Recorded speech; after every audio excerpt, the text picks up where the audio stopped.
I was just gonna. No, I updated you for the site. Is what I Typically, but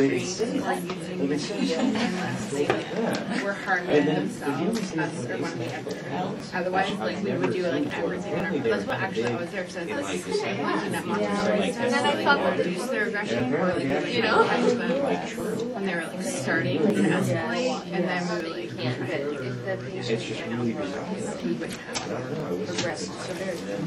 Yeah, like I rarely saw them sedated, and when I did, I was like, yeah. That was Yeah, like that was necessary, you know what I mean? But like it definitely, I didn't think like that was used at all. Yeah. Yes. Yeah. I mean, we're using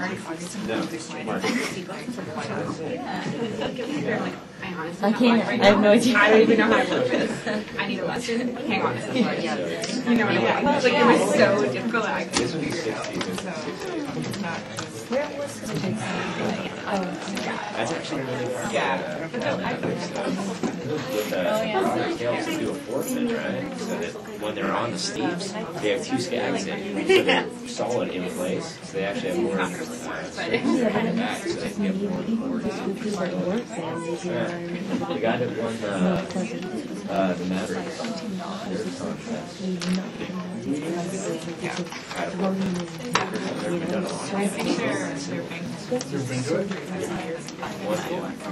Yeah, these sick.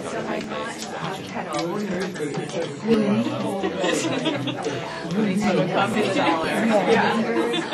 been doing and how they do it. It's but it's maybe they don't know it's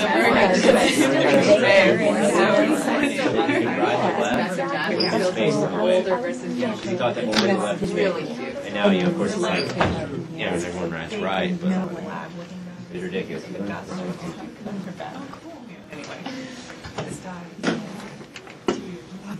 Interesting. What you guys do?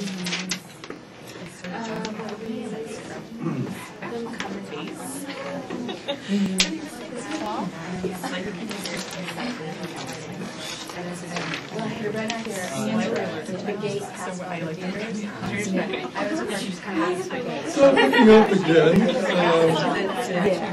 our most recent round of studies on interventions for cognitive enrichment have shown pretty broad points. Oh, I think that if you read Herzog and all carefully, they're actually, this is hard to say glossing over, but they're a little bit more optimistic about some of these lines of research and the evidence that they cite, which actually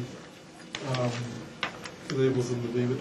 There does actually seem to be some transfer of training to real-world abilities. For example, Sherry Willis has found slower instrumental activities of daily living decline in the people in her groups that are trained on reasoning skills. There's been a broader literature in the last several years kind of focusing on the relationship of primary mental abilities and some other intellectual functioning to day-to-day activities and day-to-day functional abilities. And the instrumental activities of daily living especially seem to show a stronger cognitive activities of daily living, not so much. You get some of these that they are about like shopping and being able to do your own finances and so forth. So there's obvious reasons why these might be more cognitively infused than the more basic abilities. There seems to be a better generalization of training when training involves a variety of skills and also the need to switch among them. The studies they talk about here are from different researchers, but this is very much like the Green and Badelier paper from a few weeks ago with memory, where if you have a very complicated, usually video game type format situation that draws on multiple cognitive skills at the same time, And particularly in the ones that they summarize here, that also makes you switch from which skills you're using and which strategies are most suitable for solving the problem at different points in the game. So it's not only about having multi-component training, but it's also about pushing up to that next level of you're having to decide and strategize or switch among the different kinds of cognitive abilities. So it's not enough to just train people in reasoning and then train people in spatial rotation and then train them in memory, but you're using several different abilities, but you're also teaching people to assess the situation quickly and change strategies or change among abilities. So here, in a more implicit and maybe in some ways more realistic way, you're teaching the same skill that's referred to in the third point, although the difference in these studies is you're actually kind of more explicitly trying to teach people metacognitive skills. And metacognition is the idea of that we are always appraising and thinking about and in some ways even manipulating our own cognitive abilities. And so it's used in a variety of to cover a wide range of things. But metacognition is your own assessment of what your cognitive abilities are. Like, I think my memory is really good, my problem solving isn't so good. I can't spatially rotate with the data. I mean, that kind of thing is metacognitive.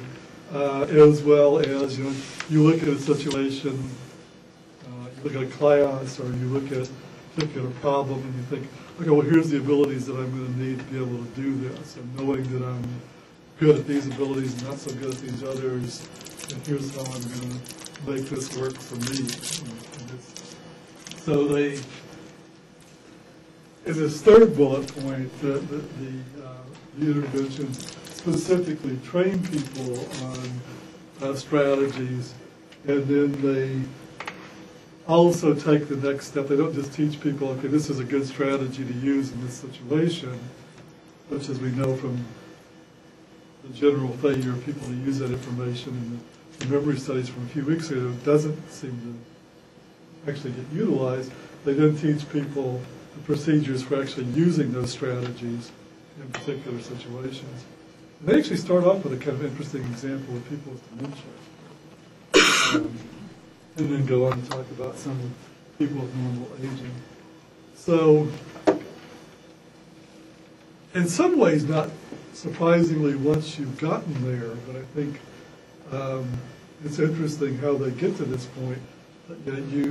If you want to do intellectual training, cognitive enrichment training, and especially memory training, which seems to be the hardest to do with people, that you have to do it in this more complex way, and you kind of have to have both levels of training an array of skills and training the metacognitive level of strategies and procedures and teaching people when they're going to use the procedures.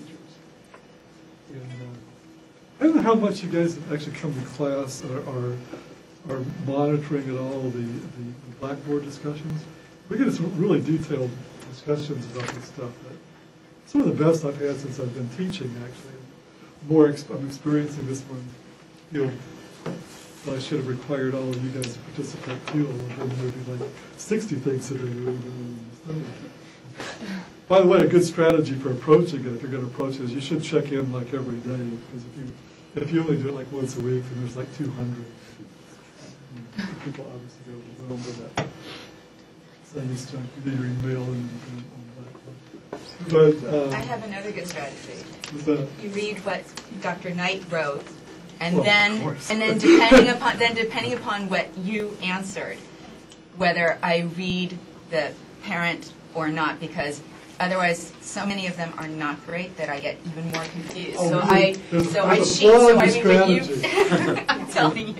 What is it? There's a flaw in your strategy. The good side, the part that works, is sometimes I don't respond to ones that I just don't know what to make of, or when there's not a lot of content. I can't read them all. That's where it works. I also don't respond to ones that are like really, really good. Okay. And I still have